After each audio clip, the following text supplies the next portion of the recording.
आज के एपिसोड में हम बात करने वाले हैं ओशनोग्राफी के बारे में। अगर आपने पुराने सेशंस नहीं देखे हैं तो आप यूट्यूब पे जाकर हमारे पुराने पॉडकास्ट सुन सकते हैं और स्पॉटिफाई पे भी सुन सकते हैं। आज हम स्टार्ट कर रहे हैं एक नई यूनिट, इसका नाम है ओशनोग्राफी और ये एपिसोड है ओशनोग्राफी पार्ट 1। तो सबसे पहले हम जानते हैं what is ocean relief. Ocean relief क्या है ये मैं अपने क्लासेस में हर बार बताता रहता हूँ कि देखो रिलीफ क्या है। सबसे पहले ये जानना ज़रूरी है। अगर रिलीफ आपको पता है तो आप आराम से इसके बारे में, इसके बाइफर्केशन, इसके क्लासिफिकेशन आराम से समझ पाएंगे। रिलीफ मतलब क्या है कि कोई भी एक जोग्राफिकल रीजन है, उसमें A, B, C 3 पॉइंट्स हैं और अगर तीनों के पॉइंट्स का एलिवेशन और ऑल्टीट्यूड अगर अलग अलग है तो हम कहेंगे कि वहाँ का रिलीफ जो है वो अंडुलेटिंग है। और अगर एक सेम जोग्राफिकल रीजन है, वहाँ पर A, B, C पॉइंट्स हैं और वो तीनों ही पॉइंट सेम एलिवेशन पे हैं तो हम कहेंगे कि वहाँ का रिलीफ जो है वो प्लेन है, ठीक है, वो अंडुलेटिंग नहीं है। तो रिलीफ का मतलब यही होता है। तो जिस तरह से अर्थ सरफेस के ऊपर हम लिथोस्फेरिक रिलीफ पढ़ते हैं जिसमें हम अलग अलग माउंटेन्स, प्लेट्यू, वैलीज़ के बारे में पढ़ते हैं, इन द सिमिलर फैशन हम लोग ओशन रिलीफ भी पढ़ते हैं क्योंकि समुद्र के पानी के नीचे भी बहुत सारे ऐसे रिलीफ फीचर्स हैं जो अलग अलग हाइट पे मौजूद हैं और वो अलग अलग प्रोसेस से बन रहे हैं, ठीक है। तो ओशन रिलीफ का मतलब ये है। तो the kind of landforms that you find with in the inside the oceanic surface is ocean relief. अब सबसे इंपॉर्टेंट पॉइंट क्या है ओशन रिलीफ में, आपको ध्यान क्या रखना है, एग्जाम ओरिएंटेड पॉइंट क्या है। पहला पॉइंट इसका यह है कि ओशन रिलीफ जो है उसका प्रोसेस, उसके बनने का तरीका जो है, उसके पीछे कौन कौन रिस्पॉन्सिबल है। तो पहला है टेक्टोनिक एक्टिविटी, दूसरा है वॉल्केनिक एक्टिविटी, तीसरा है इरोजनल एक्टिविटी और चौथा है डिपोजनल एक्टिविटी। अगर एग्जाम में क्वेश्चन आता है तो ये सारे सही हो जाएंगे। एग्जाम में कई बार क्वेश्चन आता है असर्शन रीजनिंग से और कोई भी एक छोटे टॉपिक के ऊपर लिखा हुआ होता है या दो स्टेटमेंट होते हैं, स्टेटमेंट 1, स्टेटमेंट 2 या असर्शन एंड रीजनिंग का होता है। तो ओशन रिलीफ जो है वो चारों ही प्रोसेस से बनते हैं। वो टेक्टोनिक मूवमेंट से भी बनते हैं, वो वॉल्केनिक इरप्शन से भी बनते हैं, वो इरोजनल प्रोसेस से भी बनते हैं और वो डिपोजिशनल प्रोसेस से भी बनते हैं। ये बात आपको ध्यान रखनी है, पहला इंपॉर्टेंट पॉइंट है for the revision. Second point जो है वो है ओशन रिलीफ का क्लासिफिकेशन। ओशन रिलीफ दो हेड्स के अंदर डिवाइड है, पहला है मेजर ओशन रिलीफ और दूसरा है माइनर ओशन रिलीफ। ये तो सबको ही पता है, लेकिन यहाँ पे फंसता कहाँ है इंसान? फंसता वहाँ है कि भी मेजर और माइनर में अगर आपको डिफ्रेंशिएट करने के लिए बोल दिया या आइडेंटिफाई करने के लिए बोल दिया तो फिर आप कैसे करोगे? तो मेजर रिलीफ फीचर्स वही हैं जो हम कई बार पढ़ चुके हैं, रिविजन के लिए ही है। और अगर कोई पहली बार भी इसको सुन रहा है तो वो सुने ध्यान से। मेजर रिलीफ फीचर्स जो हैं वो मेनली 4 ही हैं। पहला है कॉन्टिनेंटल शेल्फ, दूसरा है कॉन्टिनेंटल स्लोप, तीसरा है कॉन्टिनेंटल राइस और चौथा है डीप सी प्लेन जिसे हम एबेसल प्लेन कहते हैं। ये मेजर ओशनिक रिलीफ फीचर्स हैं।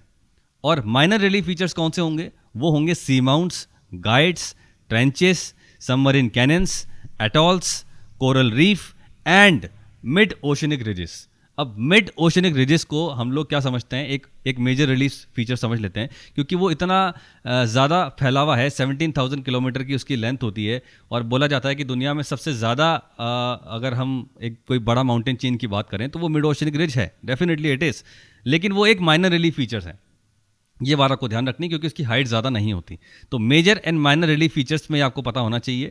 ये मैंने आपको अभी बता दिया है, continental shelf, slope, rise and abyssal plain are major relief features. लेकिन on the other hand seamounts, guides, trenches, canyons, atolls, coral reef and mid oceanic ridges are minor relief feature. अब हम एक एक करके देखते हैं इन सब major relief feature से जुड़े हुए इंपॉर्टेंट पॉइंट जो आपको रिविजन के लिए बड़े इंपॉर्टेंट है, ठीक है। सबसे पहले कॉन्टिनेंटल शेल्फ। कॉन्टिनेंटल शेल्फ की बात करते हैं, ये एक मेजर रिलीफ फीचर है। सबसे पहली बात, कॉन्टिनेंटल शेल्फ है क्या? ये एक एक्सटेंडेड मार्जिन ऑफ कॉन्टिनेंट ही है, ठीक है, और ये जेंटली स्लोपिंग है। ये एक पॉइंट इंपॉर्टेंट है, कॉन्टिनेंटल शेल्फ जो होते हैं वो कभी भी स्टीपर नहीं होते, वो हमेशा जेंटली स्लोपिंग होते हैं और ये सीवर्ड एक्सटेंशन ऑफ कॉन्टिनेंट्स होते हैं। तो ये स्टेटमेंट करेक्ट है, ये बात आपको ध्यान रखनी है। तो gently sloping and seaward extension ये इसका कीवर्ड है। दूसरा, कॉन्टिनेंटल शेल्फ का जो डेप्थ है वो बड़ा शैलो है, ठीक है, और उसकी जो डेप्थ है वो normally on an average 30 metre से 600 मीटर्स तक होती है और टू द मैक्स अगर आप चले जाओ तो 700 to 800 मीटर्स तक इसकी डेप्थ होती है। ये बड़े शैलो होते हैं, ठीक है। ये पूरे ओशन एरिया का 7.5% कवर करते हैं। तीसरा इंपॉर्टेंट पॉइंट, अभी मैंने कहा था कॉन्टिनेंटल शेल्फ जो है वो जेंटलर है, तो उनका जो स्लोप ग्रेडियंट होगा, यानी कि जो स्लोप होगा, उसकी फिसल पट्टी जो होगी, उसका अगर हम एंगल देखें जिसको हम डिप एंगल बोल सकते हैं, ठीक है, तो वो 1 डिग्री और लेस है, 1 डिग्री और मोर नहीं है, वो 1 डिग्री या उससे कम है कॉन्टिनेंटल शेल्फ, ठीक है। और कॉन्टिनेंटल शेल्फ जो है वो उनका जो विड्थ है ठीक है, यानी कि उसका एक्सटेंशन जो है वो अलग अलग जगहों पे अलग अलग है, लेकिन ये कॉन्टिनेंटल शेल्फ कहीं जाकर एंड होते हैं, एक जगह पे जाके वो एंड होते हैं और उसके बाद से दूसरा रिलीफ फीचर स्टार्ट होता है। तो जो एंडिंग पॉइंट है जहां पर कॉन्टिनेंटल शेल्फ एंड हो रहा है, उसे हम एक चीज़ बोलते हैं, उसको हम कहते हैं शेल्फ ब्रेक। जहां पर जाके कॉन्टिनेंटल शेल्फ खत्म हो जाता है, वो पॉइंट जो है वो शेल्फ ब्रेक कहलाता है। ठीक है, अब कॉन्टिनेंटल शेल्फ अभी जैसे मैंने बताया, क्योंकि ये एक ओशनिक रिलीफ फीचर है, तो ये किस प्रोसेस से बना है, तो मेजरली ऐसा देखा गया है कि ये टेक्टोनिक ओरिजिन से बनते हैं, और दूसरा ये डिपोजिशन एक्टिविटी से बनते हैं। टेक्टोनिक ओरिजिन कब होगा, जब हमने देखा है एंडोजेनिक एक्सोजेनिक मूवमेंट के अंदर एक एपिरोजेनिक मूवमेंट होता है, जो कॉन्टिनेंटल बिल्डिंग मूवमेंट होता है, उसके अंदर सब्सिडेंस एंड सबमर्जेंस होते हैं। तो सबमर्जेंस ऑफ कॉन्टिनेंट की वजह से ये कॉन्टिनेंटल शेल्फ बनता है। ठीक है, दूसरा, जब नदियों से लाया गया पानी के साथ साथ जो हैवी डिपोजिशन एक्टिविटी होती है जब, और ये जब जाके सबमर्ज कोस्ट लाइन में इकट्ठा होने लगती है, तो कॉन्टिनेंटल शेल्फ बनते हैं। यानी कि कॉन्टिनेंटल शेल्फ के बनने के पीछे टेक्टोनिक एक्टिविटी भी इन्वॉल्व है और sedimentary deposition brought down by reverse ये भी इन्वॉल्व है। ये बात आपको ध्यान रखनी है। ठीक है, उसके बाद कॉन्टिनेंटल शेल्फ से जुड़ा हुआ एक इंपॉर्टेंट पॉइंट ये है कि कॉन्टिनेंटल शेल्फ नॉर्मली जहां पर फोल्ड माउंटेन्स हैं, जिस कोस्ट पे फोल्ड माउंटेन्स हैं या जिस कोस्ट पे आपको ट्रेंचेस देखने को मिलते हैं, वहां पर कॉन्टिनेंटल शेल्फ ऑलमोस्ट एब्सेंट हो जाते हैं। ठीक है, अब इसका कारण क्या हो सकता है, आप खुद लॉजिकली सोचो। जिस कोस्ट लाइन पर फोल्ड माउंटेन्स हैं, ठीक है, तो वहां पर कॉन्टिनेंटल शेल्फ एब्सेंट क्यों होती है, उसका कारण यह है क्योंकि वो जो पूरी कोस्ट लाइन है वहां पर ट्रेंच बन रही है, और ट्रेंच कब बनती है, जब दो प्लेट्स जो है वो कोलाइड करती हैं, यानी कि कन्वर्जेंट बाउंड्री होती है हमेशा। जब दो प्लेट्स कोलाइड करती हैं, एक प्लेट सबडक्ट करती है, सबडक्शन जोन जहां बनेंगे वहां पर ट्रेंचेस बनेंगे, और जहां ट्रेंचेस बनेंगे तो वहां पर ऐसी कोई जगह नहीं बन पाएगी जहां पर कॉन्टिनेंटल शेल्फ बन पाए। यानी कि नदियों से लाया हुआ सारा जो डिपोजिशन एक्टिविटी है वो सारा ओशनिक ट्रेंचेस पे जाके इकट्ठा हो जाएगा, तो शेल्फ नहीं बना पाएगा। दैट इज द रीजन कि continental shelves are almost absent और narrow along the mountainous coast. ये बड़ा इंपॉर्टेंट पॉइंट है। उसके बाद एवरेज अगर हम विड्थ की बात करें कॉन्टिनेंटल शेल्फ की, तो वो 70 to 80 किलोमीटर्स है। डेप्थ मैंने आपको बता दिया था, एवरेज डेप्थ उसकी 30 से 600 या 700 मीटर्स तक होती है। ये एक इंपॉर्टेंट पॉइंट हो गया। हम जानते हैं सबसे वाइडेस्ट कॉन्टिनेंटल शेल्फ जो है वो कौन सी है, वो साइबेरियन शेल्फ है, अराउंड 1500 किलोमीटर्स है। ठीक है, एक सबसे इंपॉर्टेंट बड़ी फेमस कॉन्टिनेंटल शेल्फ है, वो है ग्रैंड बैंक्स, जिसको हम न्यू फाउंडलैंड भी कहते हैं। राइट, वो इंपॉर्टेंट है, वो फिशिंग के लिए बड़ा इंपॉर्टेंट है। अब यही क्वेश्चन है कि भाई फिशिंग के लिए कॉन्टिनेंटल शेल्फ क्यों इंपॉर्टेंट है। उसका कारण यह है कि भाई कॉन्टिनेंटल शेल्फ शैलो होते हैं। शैलो मतलब छिचले, यानी कि बहुत ज़्यादा डेप्थ नहीं। अगर आप फर्ज करो कॉन्टिनेंटल शेल्फ की डेप्थ काफ़ी ज़्यादा होती, तो ज़्यादा होने की वजह से वहाँ पर सनलाइट नहीं पहुँच पाती, और जहाँ सनलाइट नहीं पहुँच पा रही तो वहाँ पर ऑटोट्रॉप्स डेवलप नहीं होंगे। ऑटोट्रॉप्स मतलब जो अपना खाना खुद बनाते हैं, तो ऑटोट्रॉप्स डेवलप नहीं होंगे तो फिश के लिए जो नेचुरल फूड है वो नहीं मिल पाएगा, और जहाँ नेचुरल फूड नहीं है वहाँ पे फिशिंग एक्टिविटी नहीं हो पाएगी। तो कॉन्टिनेंटल शेल्फ को फिशिंग एक्टिविटी और मरीन फूड का बहुत बड़ा अच्छा सोर्स माना जाता है, क्योंकि वो शैलो नेचर है उनका। शैलो नेचर है तो सनलाइट का पेनिट्रेशन है, तो प्लैंकटन जो है, जो फिश का सबसे फेवरेट फूड है, वो एक ऑटोट्रॉफ है अपने आप में, एक सी प्लांट है आप मान लीजिए, तो उसकी ग्रोथ ज़्यादा होती है। जहाँ प्लैंकटन ज़्यादा होंगे वहाँ पे फिशिंग ज़्यादा होगी, and that is the reason कि उसके शैलोनेस की वजह से कॉन्टिनेंटल शेल्फ बहुत जो है अच्छी वैल्यू रखता है फॉर द मरीन इंडस्ट्री। दूसरा, continental shelf apart from fishing बहुत इंपॉर्टेंट है नेचुरल रिसोर्सेज के लिए। इसका भी एक लॉजिकल आंसर है कि भाई कॉन्टिनेंटल शेल्फ पे नेचुरल रिसोर्सेज क्यों मिल रहे हैं। आप खुद देखिए, कॉन्टिनेंटल शेल्फ बन रहा है टेक्टोनिक एक्टिविटी की वजह से, और दूसरा बन रहा है सेडिमेंट्री एक्टिविटी की वजह से, सेडिमेंट्री डिपोजिशन एक्टिविटी की वजह से। राइट, तो सेडिमेंट्री डिपोजिशन ये किसका है, ये है पहाड़ों से लाया गया सबसे इंपॉर्टेंट एल्यूवल सॉइल का सेडिमेंट्स, जो जाके इकट्ठा हो जाता है कॉन्टिनेंटल शेल्फ पे। तो जाहिर सी बात है वहाँ पे आपको बहुत अच्छे अच्छे मिनरल्स, कोबाल्ट, निकल और न जाने ऐसे मिनरल्स जो बड़े वैल्यूएबल हैं वो सारे देखने को मिलते हैं। और हम देखते हैं कि over a period of times, लाखों करोड़ों सालों से जब ये डिपोजिशन एक्टिविटी होती है तो ये फिर कन्वर्ट हो जाते हैं फॉसिल्स के अंदर, नेचुरल गैस के अंदर और पेट्रोलियम रिजर्व्स के अंदर। तो कॉन्टिनेंटल शेल्फ की इकोनॉमिक इंपॉर्टेंस भी है और एक इकोलॉजिकल इंपॉर्टेंस भी है। ये एक स्टेटमेंट अगर आता है एग्जाम में तो it is correct. Ecological importance इसीलिए क्योंकि मरीन इंडस्ट्री, मरीन इकोसिस्टम के लिए बड़ा इंपॉर्टेंट है और इकोनॉमिक इंपॉर्टेंस अगर हम बात करें तो ये पेट्रोलियम गैस और नेचुरल रिसोर्सेज के लिए एक बहुत बड़ा हब बन जाता है। राइट, फिर हम बढ़ते हैं कॉन्टिनेंटल स्लोप की तरफ। कॉन्टिनेंटल स्लोप जो है वो नेक्स्ट इन लाइन है। शेल्फ ब्रेक के बाद जब जो लैंडफॉर्म आएगा जो फिसल पट्टी की तरह होता है वो है कॉन्टिनेंटल स्लोप। जैसा कि नाम ही बता रहा है ये एक स्लोप है, यानी कि ये एक फिसल पट्टी है जो शेल्फ के बाद आती है। और कॉन्टिनेंटल स्लोप जो है वो जेंटल नहीं है। इनका जो ग्रेडियंट होता है, इसका जो स्लोप ग्रेडियंट है वो 2 से 4 डिग्री या 2 से 5 डिग्रीज होता है।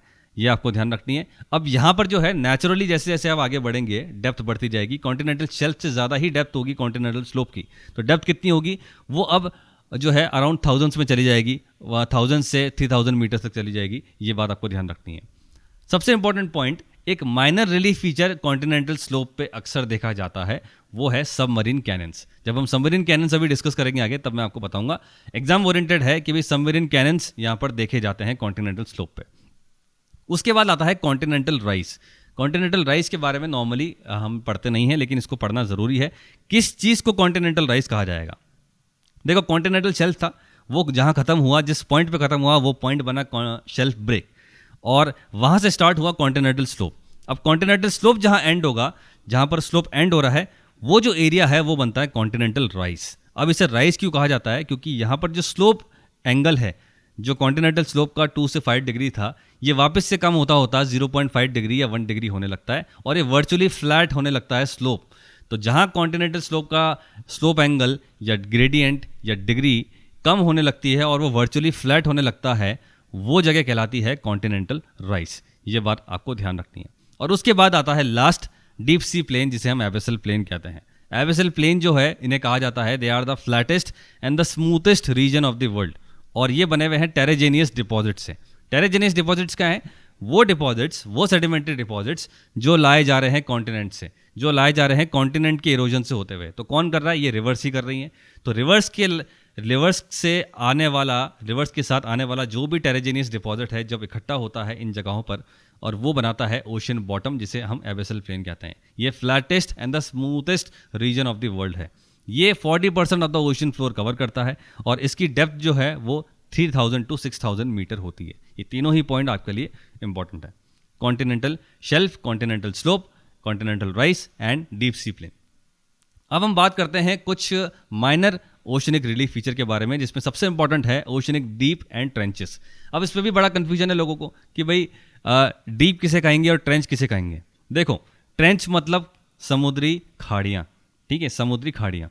तो ट्रेंच बेसिकली क्या होंगी? वो डिप्रेशंस इन द ओशियन जो रिलेटिवली डीप हैं, लेकिन इनकी जो वॉल्स हैं वो बड़ी नैरो है और स्टीप साइडेड है, ठीक है, वो है ओशनिक ट्रेंचेस। और इस ओशनिक ट्रेंच का आखिरी part, last point of that oceanic trench is a deep. ये बात आपको ध्यान रखनी है। तो दोनों एक दूसरे के अंदर ही है। ट्रेंच उस पूरी खाड़ी को कहा जाएगा, उस पूरे डिप्रेशन को कहा जाएगा, और उस डिप्रेशन का जो लास्ट पार्ट है उसको हम डीप कहते हैं। ये बात आपको ध्यान रखनी है। ये ओशनिक डीप जो है ये एक माइनर रिलीफ फीचर है, और ये deepest part of the ocean है। इनका ओरिजिन कैसे होगा? इनका ओरिजिन टेक्टोनिक है। मेनली ये टेक्टोनिक ओरिजिन से ही बनते हैं। कब बनते हैं? जब दो ओशनिक प्लेट कन्वर्ज कर जाए, या जब दो ओशनिक और एक कॉन्टिनेंटल प्लेट कन्वर्ज कर जाए, तो ये बनते हैं ओशनिक डीप। कैसे बनते हैं? जब दो प्लेट कन्वर्ज करेगी तो हैवियर प्लेट जो है वो सबसाइड कर जाएगी, और जहाँ वो सबसाइड करेगी वो सबडक्शन जोन बनाएंगे, और वो सबडक्शन जोन ही अल्टीमेटली ट्रेंच का रूप लेते हैं इन द ओशनिक क्रस्ट। ये बात आपको ध्यान रखनी है। 3 to 5 kilometre from the surrounding oceanic floor से ये डेप्थ में होते हैं। यानी कि अगर सराउंडिंग ओशनिक फ्लोर अगर 6000 मीटर पर है एबेसल प्लेन, तो उससे भी आप नीचे चले जाओ 5 से 6000 मीटर और नीचे देखने को मिलेंगे।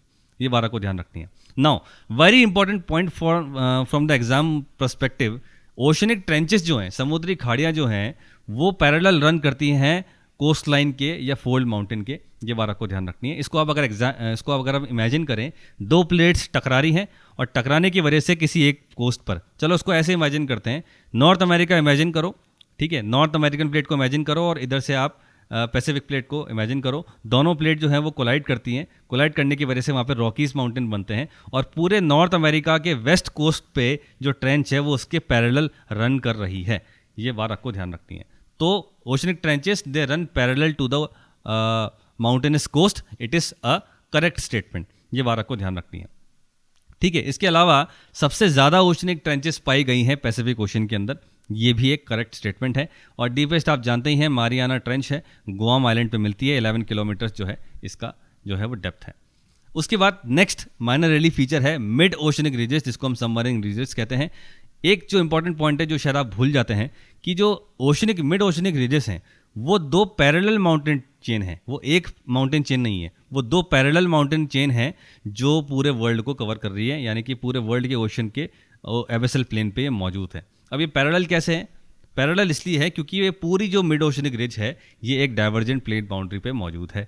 ठीक है, जब भी प्लेट डाइवर्जेंट होता है, जब भी प्लेट जो ऑपोजिट डायरेक्शन में जाती है तो नीचे से जो मैग्मा है वो ऊपर की तरफ आता है, एक माइनर वॉल्केनिक एक्टिविटी होती है और वो सारा जो मैग्मा है लावा बन के इकट्ठा होने लगता है both the sides of divergent plate boundary, and that is the reason कि दोनों ही तरफ आपको एक पैरेलल माउंटेन चेन देखने को मिलेगी। इनकी जो लेंथ है, टोटल लेंथ, वो है 17,000 किलोमीटर। ये सबसे लार्जेस्ट और लॉन्गेस्ट माउंटेन चेन है in the world under the ocean. ठीक है, इनकी जो पीक्स हैं ये माइनर इसीलिए कहलाता है क्योंकि पीक्स की हाइट बहुत ज़्यादा नहीं है, ये सरफेस से ऊपर नहीं आते हैं। इनकी जो पीक है ऑन एन एवरेज 2000 से 3000 मीटर्स के आसपास होती है। ठीक है, और इनके जो ग्रेडियंट है वो जेंटल भी है कई जगह और कई जगह स्टीप भी है, दोनों ही है। और इनका जो ओरिजिन है ये बड़ा इंपॉर्टेंट है, ये ओरिजिन जो है वो टेक्टोनिक ओरिजिन है और ये एक डाइवर्जेंट बाउंड्री पे मौजूद है। ये बात आपको ध्यान रखनी है। इसका बेस्ट एग्जांपल है आइसलैंड। आइसलैंड के बिल्कुल बीचों बीच से होते हुए निकलती है मिड ओशनिक रिजेस। उसके बाद नेक्स्ट माइनर रिलीफ फीचर है एबेसल हिल्स। और एबेसल हिल्स जो है वो दो टाइप के हैं, ये बात आप जानते हैं। पहला है सी माउंट्स, दूसरा है गाइड्स। अब इन दोनों के अंदर अक्सर लोगों को कन्फ्यूजन होता है सी माउंट्स एंड गाइड्स में। देखो, जो माइनर रिजेस जिसकी हाइट, पहली बात, थोड़ी सी ज़्यादा है मिड ओशनिक रिजेस से, पहली बात तो मिड ओशनिक रिजेस से एबेसल हिल्स की हाइट थोड़ी ज़्यादा होती है। अब इसमें फ़र्क क्या है? वो मिड ओशनिक हिल्स जो पहली बात एबेसल प्लेन पे मौजूद है, थोड़ी सी इनकी हाइट ज़्यादा है मिड ओशनिक रिजेस से।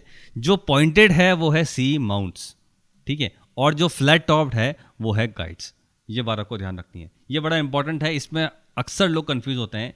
जो एबेसल हिल्स पॉइंटेड नेचर की हैं वो सी माउंट्स हैं और जो फ्लैट टॉप्ड हैं वो गाइड्स हैं। तो फिर आप क्वेश्चन पूछोगे कि सर ये पॉइंटेड फ्लैट टॉप कैसे बनी? बिल्कुल, जब मरीन इरोजन होता है, जब वेव्स एंड करंट्स की वजह से ये जो पॉइंटेड हिल्स जो हैं वो इरोड होते होते फ्लैट हो जाती हैं, तो वो गाइड्स का रूप ले लेती हैं। ये बात को ध्यान रखती हैं। इसके अंदर एक तीसरा भी है वॉल्केनिक आइलैंड।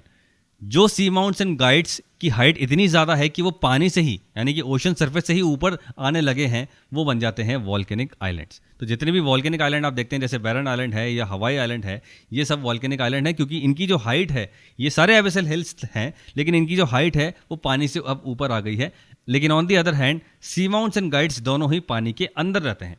ये इंपॉर्टेंट है, ठीक है। उसके बाद आता है नेक्स्ट सबमरीन रिलीफ फीचर जो माइनर इन नेचर है, वो है सबमरीन कैनन्स। सबमरीन कैनन्स जो है, it is similar to a canyon that is found in the youthful stage of the river. जो माउंटेनस रीजन पे आप कैनन देखते हैं, ये वही कैनन है।